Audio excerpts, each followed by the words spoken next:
Cette vidéo est sponsorisée par NordVPN. Rendez-vous sur nordvpn.com/la chaîne de Paul et utilisez le code la chaîne de Paul pour obtenir un abonnement de 2 ans plus un mois gratuit, le tout avec une super réduction. C'est satisfait ou remboursé pendant les 30 premiers jours, le lien est dans la description. Plus d'infos en fin de vidéo.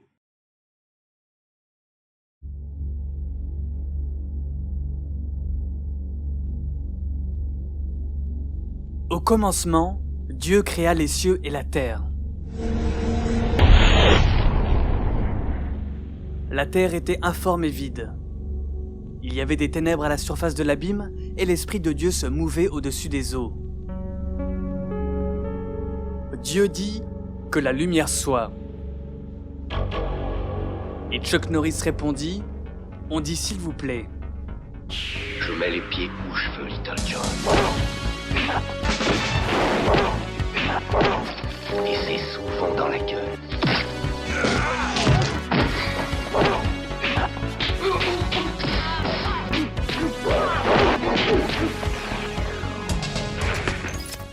Quand, au début de l'année 2008, des aphorismes humoristiques sur l'acteur et karatéka Chuck Norris commencent à égayer l'internet français, Chuck Norris n'est jamais couché.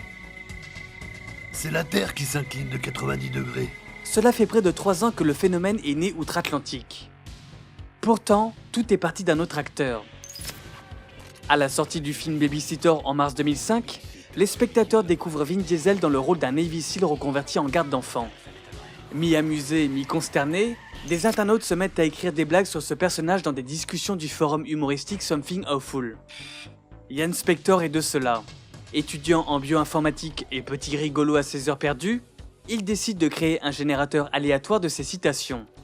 Le site gagne en popularité, mais lassé de Vin Diesel, Ian publie un sondage pour demander sur qui devrait porter le prochain générateur. Parmi ses propositions, les acteurs Samuel L. Jackson et Lindsay Lohan, les politiciens George W. Bush et Dick Cheney. Les internautes ne sont pas convaincus et suggèrent plutôt Chuck Norris qui obtient la majorité des votes. Yann hésite. Chuck Norris, vraiment ? Ne serait-il pas un peu trop ringard ? Chuck Norris est une vedette du cinéma d'action des 80s, connu pour ses films qui ne s'embarrassent pas de grands discours. Delta Force, Invasion USA ou encore Portée disparue. Toutefois, en 2005, Portée disparue, Chuck Norris l'est des grands écrans.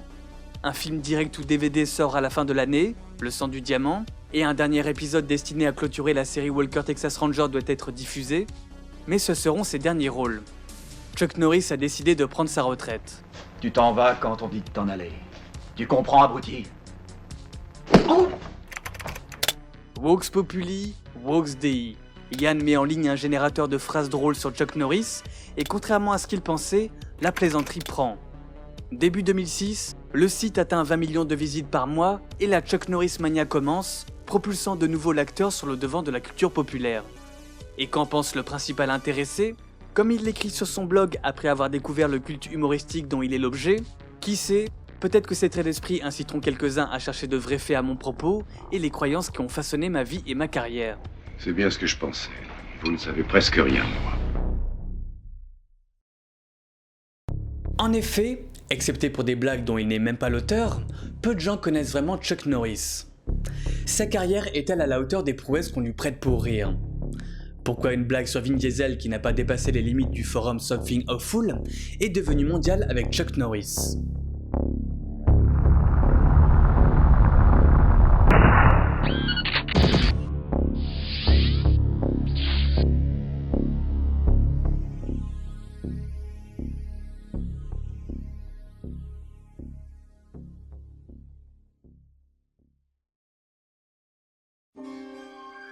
Who's the most legitimate Hollywood tough guy, in your opinion? You accept it, of course. When you say tough guy, do you mean martial artist or just tough guy? I mean, Stephen, for real. If he was on the street and there was a situation, you wanted this Hollywood guy by your side because he could defend himself.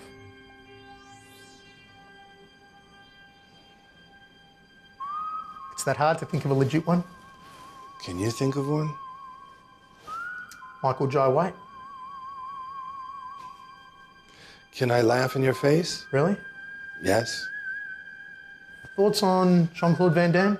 Can I laugh in your face?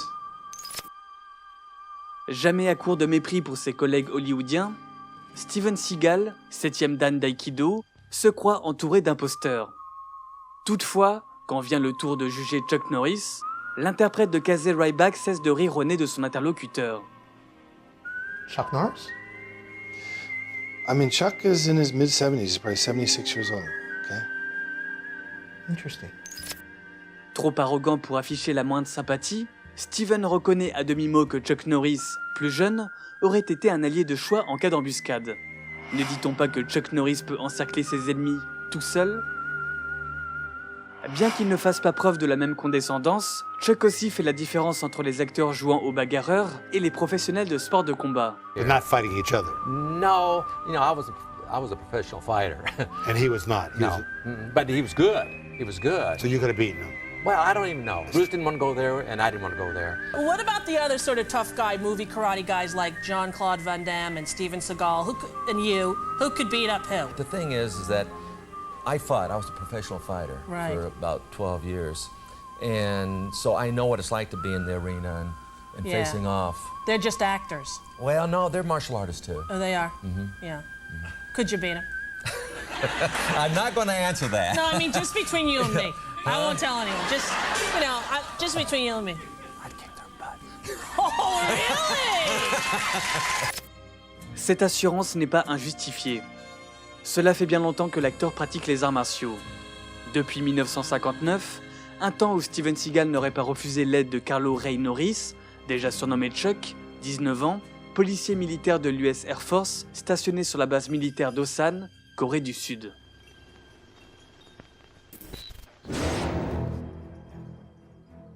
Une nuit, dans une ruelle étroite coincée entre les maisons de paille du village, 5 voyous piègent Chuck Norris. L'Américain n'est pas en service et ne porte pas d'armes. L'affrontement semble inévitable. What's the worst thing that ever happened to you fighting? Well, I got all my teeth loosened. These are all capped because I got kicked in the face. And then What happened to the guy who kicked your teeth out? I plant flowers every day at his grave. Mais ce jour-ci, Chuck ne subit aucune blessure. Les agresseurs, apercevant son insigne de Shodan en argent briller dans l'obscurité, se figent et préfèrent rebrousser chemin. Grand bien leur a pris, tout le monde sait que le seul endroit où on peut taper Chuck Norris, c'est sur Google. Si Chuck Norris a voulu devenir un champion de Tang Soo Do, c'est parce qu'il a été subjugué par une démonstration de cet art martial coréen traditionnel. Rapidement, à force de longues séances d'entraînement, son corps s'est assoupli, s'est endurci. Ses kento, les têtes d'articulation des index et majeurs de la main, sont devenues aussi dures que de la pierre. C'est après un premier échec à l'examen qu'il a obtenu sa ceinture noire. Plus qu'un grade, les arts martiaux lui ont inculqué une détermination sans faille qui va lui permettre de trouver sa voie. We have with us tonight a man who is the middleweight karate champion of the world, and his name is Chuck Norris.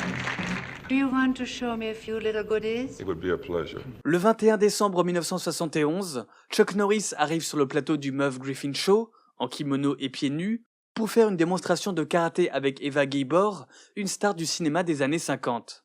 L'ancienne actrice profite de la timidité de Chuck, dont c'est la première apparition à la télévision, pour le déstabiliser dans sa performance à coups de compliments et de blagues à double sens. Darling, little lower. Watch it. Il se laisse envoyer au tapis plus d'une fois, sans douleur.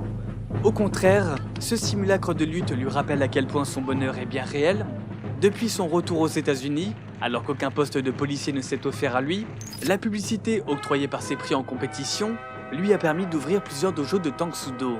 Ce sont également ces prix qui lui valent d'être invité sur un plateau télé et, quelques semaines plus tard, de se voir proposer de jouer dans un film par un certain Bruce Lee.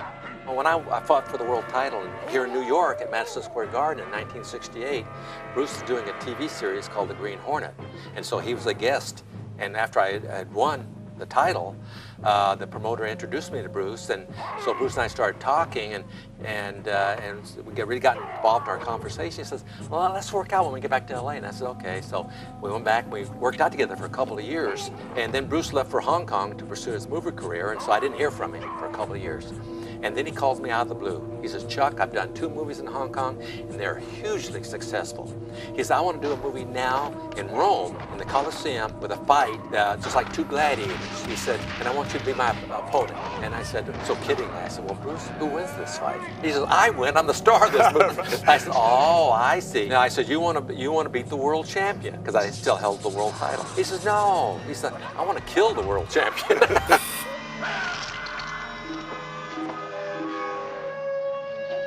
Dans le futur, les cinéphiles érigeront la scène de la Fureur du Dragon où Bruce Lee bat Chuck Norris comme l'effet spécial le plus cher de toute l'histoire du cinéma.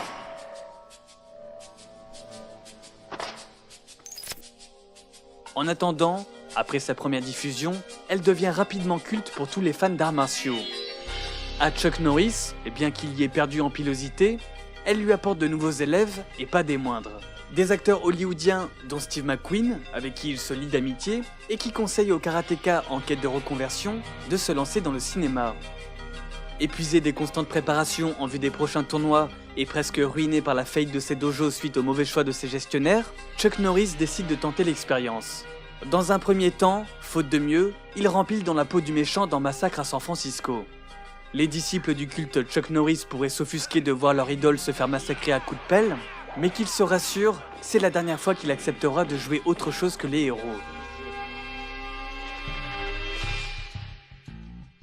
Chuck Norris, il joue mal, déclare Menahem Golan. Quoi? Risqué. S'il l'entendait, Chuck Norris pourrait l'étrangler avec un téléphone sans fil. Heureusement, l'interlocuteur du producteur à la tête du groupe Canon lui répond simplement « On lui apprendra ». Ta femelle, c'était une bonne affaire. En 1984, quand Golan se laisse convaincre et fait signer à Chuck Norris un contrat, l'ancien champion de karaté a joué dans 7 films, un par année depuis son premier, et est devenu une figure du cinéma d'action. La remarque désagréable du genre de celle de Golan, Chuck en a l'habitude. Je te tue. Déjà, en 1978, dans Le Commando des Tigres Noirs, on pointait du doigt un jeu d'acteur un peu raide. Les cours de comédie et les exercices d'articulation de son tuteur sur le plateau de tournage n'avaient pas suffi. And so he'd say, okay, say I'm going to the store. And I say, I'm going to the store. He says, no. You're not going to the store. You're going to the store. I go, that's what I said. I'm going to the store. No, you're going. You got to put the G on the end. And for 2 weeks, all he's trying to do is teach me how to talk. And one day he grabs me by the mouth, goes, he says, open your mouth, you know, like that there. I said, Jonathan, you're the only man alive that could do that, you know.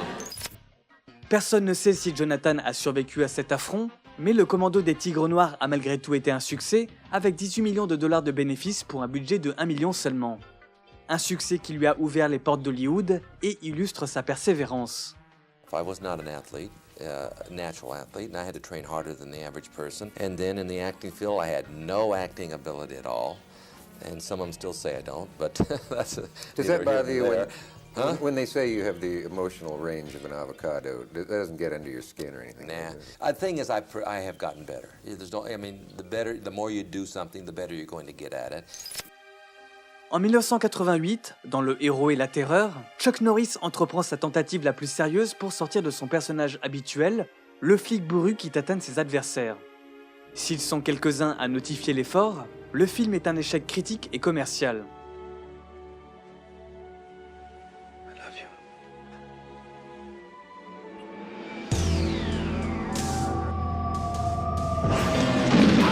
Avant cette tentative ratée, au moment de faire affaire avec Menahem Golan, Chuck s'encombre moins de telles ambitions et donne au public ce qu'il attend de lui. Je vais coincer Tony Luna. Et je vais lui clouer le cul. Cela va bien à Canon, connu pour ses films peu cérébraux. La spécialité de la maison, emprunter des idées à des films à succès dans des productions à petit budget, comme pour Le Trésor des 4 couronnes, copie carton-pâte d'Indiana Jones, et parfois en les mixant avec plus ou moins de cohérence. Contamination est un exemple parmi tant d'autres, mélange d'aliens, de zombies et de James Bond. C'est durant sa collaboration avec Canon que Chuck Norris va incarner ses rôles les plus célèbres.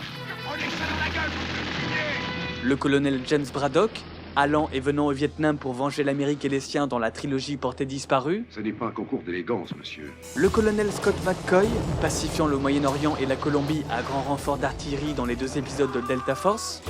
Et enfin l'ex-agent Matt Hunter, qui repousse presque à lui seul l'assaut d'un bon millier de communistes dans Invasion USA. Ce sont les années 80, et ce qu'on a appelé rétrospectivement le cinéma réganien bat son plein. De nombreux films et célébrités exaltent la supériorité américaine, l'héroïsme de son peuple. Une idéologie que Chuck va avoir de plus en plus de mal à défendre dans les salles, car s'il est l'un des précurseurs de l'ère des costauds sur grand écran, il est aussi celui qui va les quitter en premier, dépassé par Schwarzenegger et consorts.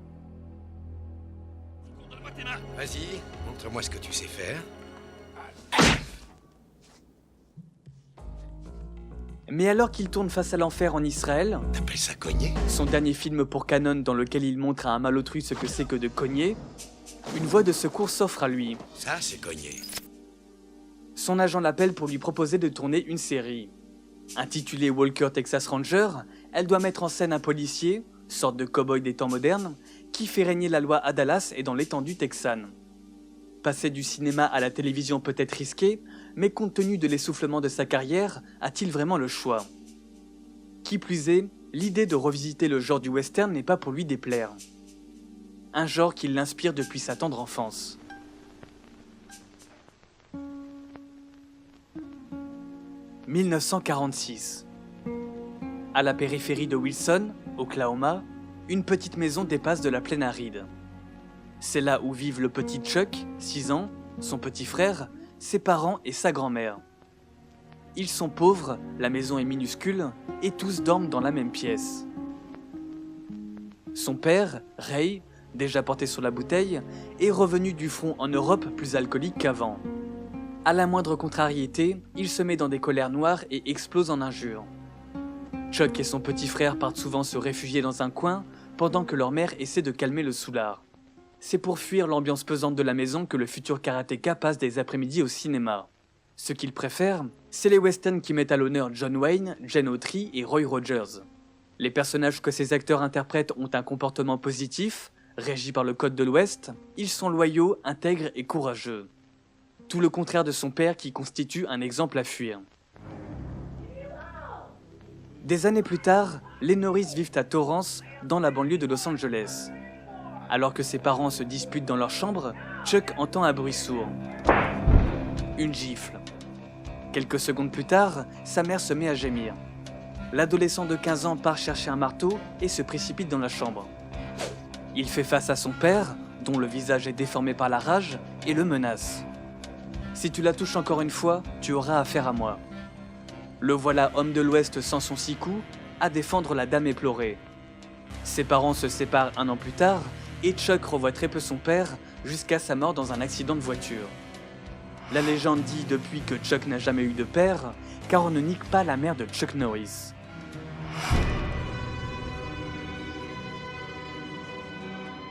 Dans ses rôles, l'acteur karatéka veut être pour d'autres ce que John Wayne a été pour lui, et porter haut les valeurs en lesquelles il croit, celles d'un républicain pur jus.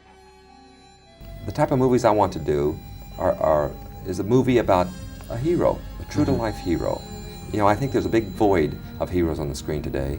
You know, for years the movies have been kind of anti-heroic. The guy's not bad, he's not good, he's kind of in between, gray. And I think we need more of the John Wayne type people on. There's a difference between violence and action, Bobby, and it's how it's done. There's no blood in this movie, and it's a very pro-social type of action, not anti-social.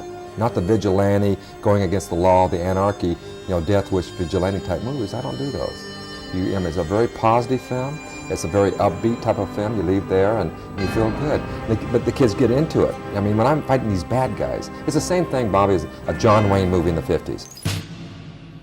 Avec en toile de fond la controversée guerre du Vietnam, Chuck Norris a grandi à l'époque où l'Amérique a douté d'elle-même. Cette guerre avait-elle été menée pour les bonnes raisons? Le gouvernement était-il corrompu?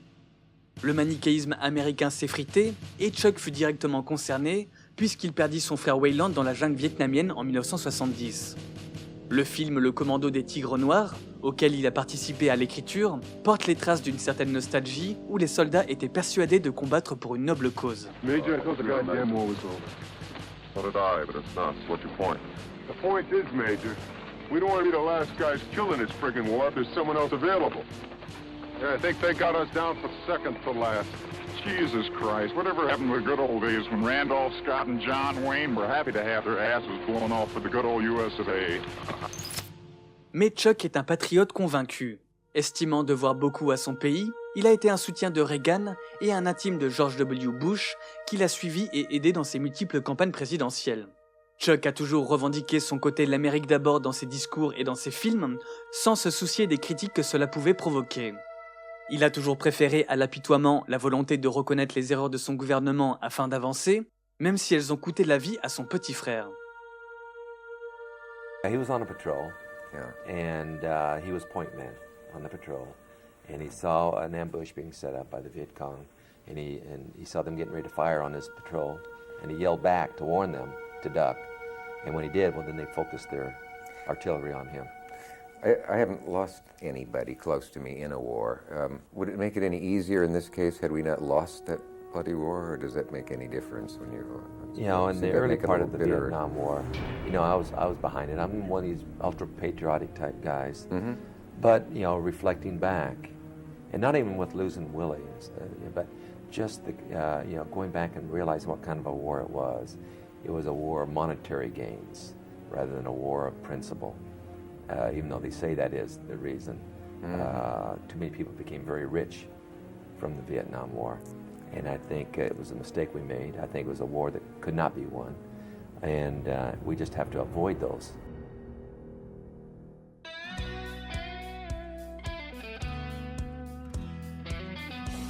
J'aime pas ta façon de maintenir l'ordre.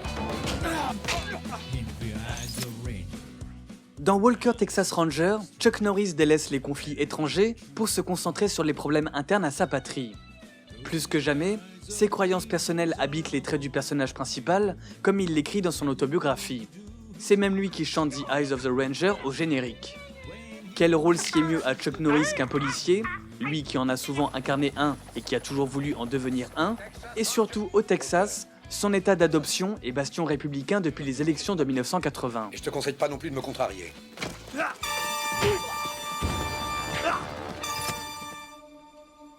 Cependant, Chuck Norris se garde de parler politique dans cette série. Il y exprime en revanche son aversion pour la drogue à travers des antagonistes dealers et membres de cartels. Cette saloperie de drogue ne fait pas de détails.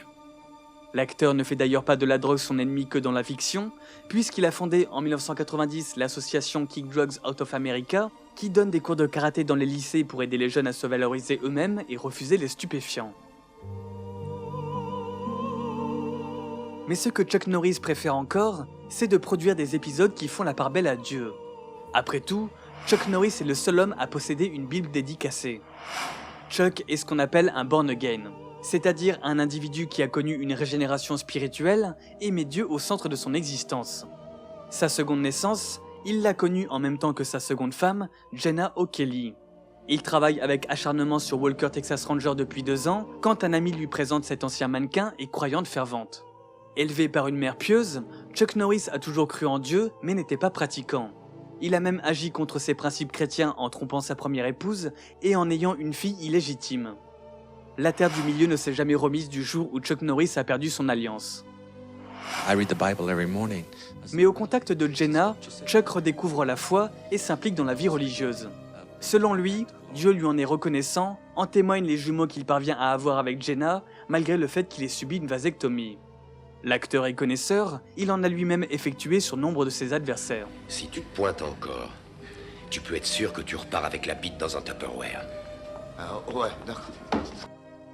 Après 8 ans à porter les bottes de Cordell Walker, c'est à la fois pour soutenir sa femme dans sa grossesse difficile et parce que la série commence à perdre en audience que Chuck Norris met un terme à Walker Texas Ranger en 2000.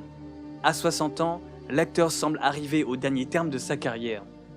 Il ne s'imagine pas qu'il va naître une 3e fois, cette fois-ci aux yeux du public. Chuck, I don't know where people came across this. It is the Chuck Norris fax. It's been floating around the internet for several months now, and this is some kid who just came up with all this wild stuff. Chuck Norris's tears cure cancer. Too bad he never cries, ever. Oh,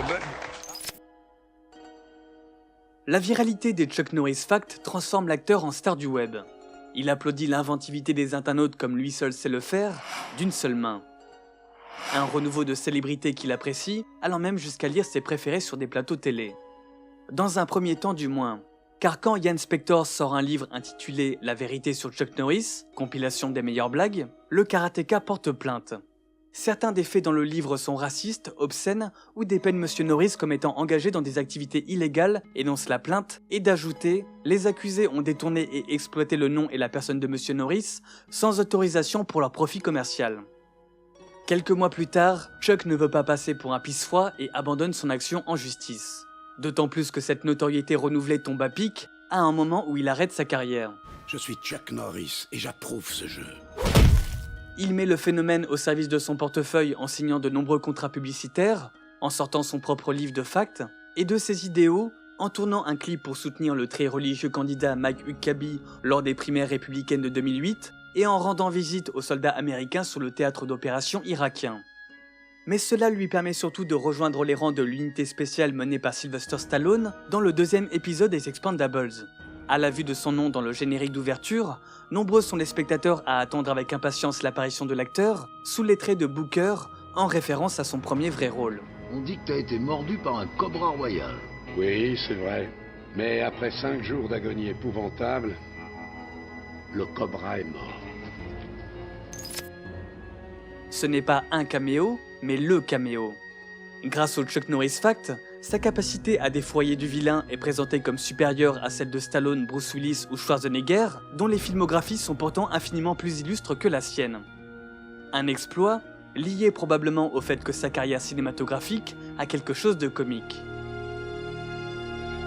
Jamais on n'avait vu des héros aussi intrépides, aussi pieux. Il paraît que les prêtres respectables ne boivent que de l'eau. Il paraît que les bonnes sœurs respectables sont pucelles.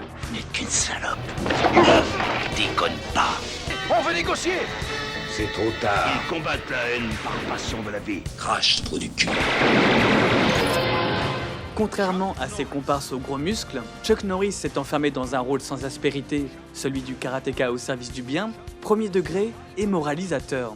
Il faisait même de son dessin animé Chuck Norris Karate Commando une tribune. There are people in the world who believe that violence is the answer to every problem. Si elle fut lucrative et prolifique, sa collaboration avec Canon en a fait la star de films de série B au budget et au scénario limité. En France, les doublages comiques et vulgaires ont renforcé l'aspect nanardesque de ces films. Mais tu tiens plus debout. C'est la bonne bouffe ou tu baisses trop? La route de Chuck n'a jamais croisé celle d'un réalisateur qui aurait pu le faire briller, et il a persisté à collaborer avec son frère Aaron, qui l'a dirigé dans les pires beats de sa carrière.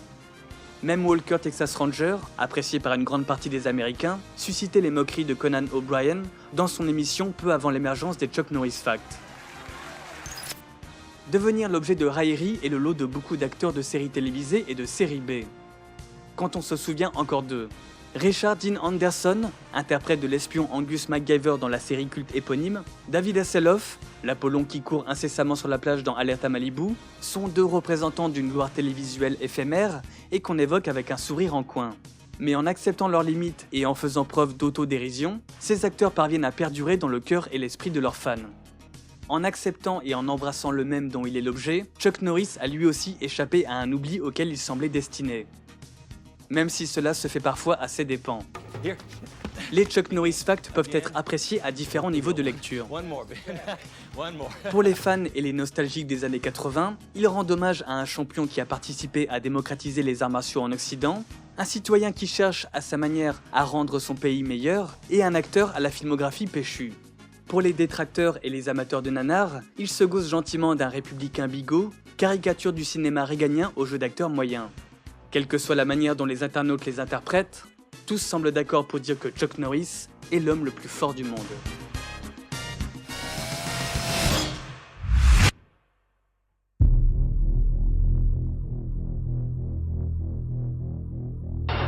Chuck Norris.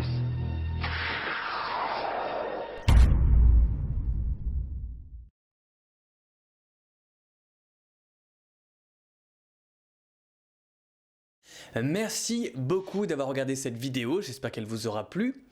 Cette vidéo a été sponsorisée par NordVPN, voici un petit rappel de ce que c'est.